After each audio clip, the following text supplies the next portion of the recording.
नमस्कार आणि determine the efficiency of squirrel cage induction motor by brake test या सत्रात आपले स्वागत आहे. चला आपण या सत्राला सुरुवात करूया. आता या सत्राच्या उद्दिष्टांवर एक नजर टाकूया. या सत्राच्या शेवटी तुम्ही सक्षम व्हाल ब्रेक सह वास्तविक लोडिंगसाठी चाचणी कनेक्ट करा आणि आयोजित करा. स्प्रिंग बॅलन्सच्या रीडिंगमध्ये आउटपुट पॉवरची गणना करा. मोटरच्या कार्यक्षमतेची गणना करा. ही चाचणी आयोजित करण्यासाठी आवश्यक उपकरणे आणि साधने आहेत. ब्रेक लोडिंग व्यवस्था आणि स्प्रिंग बॅलन्ससह 3 phase squirrel cage induction motor, 3 phase auto transformer, triple pole single throw TPST switch, MI voltmeter, MI ammeter, tachometer, dynamometer प्रकार वॉटमीटर, कनेक्टिंग वायर्स. नेमप्लेटच्या तपशिलांवर आधारित मीटरची श्रेणी निवडली जाऊ शकते. मीटर निवडल्यानंतर सर्किट आकृतीनुसार सर्किटमध्ये खडखडाट करणे आवश्यक आहे.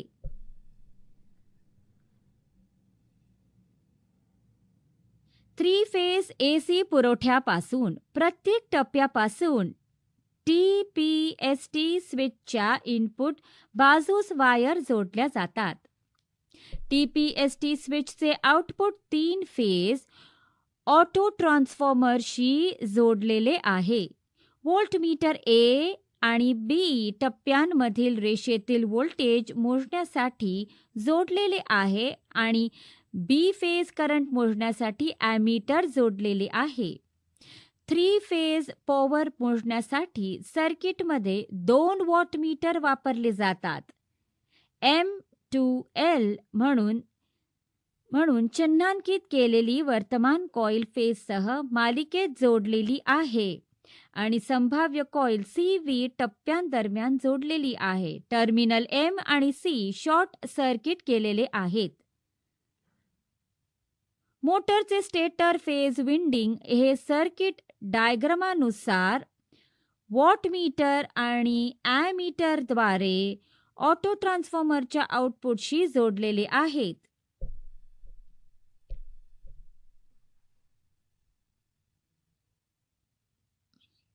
मशीनचे रोटार यांत्रिकीकरित्या ब्रेक लोडिंग व्यवस्थेसह जोडलेले आहे. हँडव्हील्स घट्ट करून मोटरमधील लोडिंग वाढवता येते.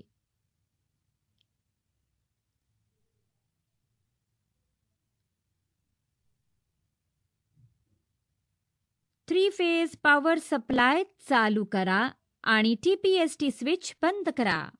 ऑटो ट्रान्सफॉर्मरचे नॉब हळूहळू उजवीकडे वळवा आणि व्होल्टमीटर रीडिंगचे निरीक्षण करा जोपर्यंत ते मीटरच्या रेट केलेल्या व्होल्टपर्यंत पोचत नाही. मोटर हळूहळू वेग पकडू लागते आणि रेट केलेल्या वेगापर्यंत पोहोचते. Ammeter, voltmeter, wattmeter, spring balance आणि टॅकोमीटर रीडिंग्स आणि टॅब्युलेट साधनांच्या श्रेणीवर आधारित वाचन रेकॉर्ड करताना योग्य गुणाकार घटक विचारात घेणे आवश्यक आहे.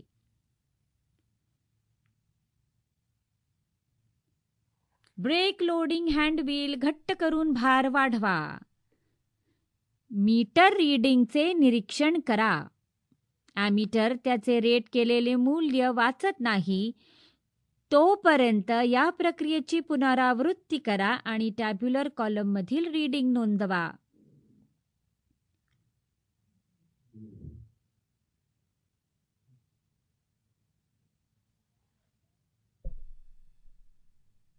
आता प्रयोग पूर्ण झाला आहे. लोडिंग नो लोड स्थितीत कमी करूया.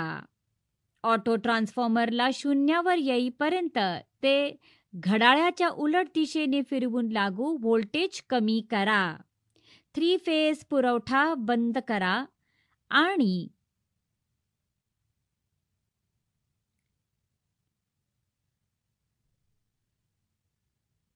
आणि रीडिंग लक्षात घ्या. ब्रेक ड्रम त्रिज्या आणि बेल्टची जाडी मोजा आणि लक्षात घ्या.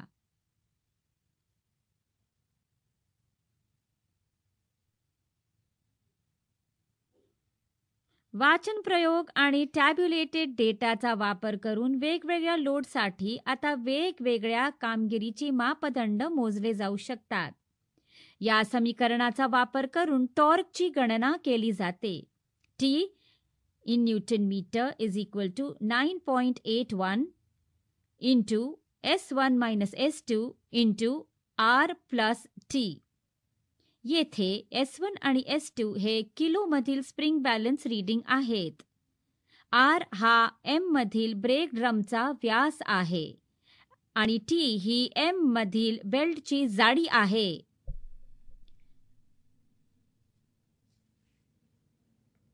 हे समीकरण वापरून आउटपुट पॉवरची गणना केली जाते. P out W is equal to 2 pi NT भागिले 60. येथे N हा स्पीड मधील मोटरचा वेग आहे आणि T हा न्यूटन मीटर मधील टॉर्क आहे. P in watts is equal to W1 plus W2. Input power he watt meter reading W1 आणि W2 ची बेरीज आहे. VO5 कार्यक्षमता पर्सेंटेज हे समीकरण वापरून मोजले जातात. कार्यक्षमता पॉवर आउट इंटू 100. आता कार्यक्षमता पॉवर आउटपुट विरुद्ध प्लॉट केली जाऊ शकते. हे लक्षात येते की आभार वाढल्याने कार्यक्षमता वाढते आणि त्यामुळे पॉवर आउटपुट वाढते. ते एका विशिष्ट भाराने शिखर मूल्यापर्यंत पोहोचते आणि नंतर कमी होते. संक्षेप करण्यासाठी आम्ही हे शिकलो.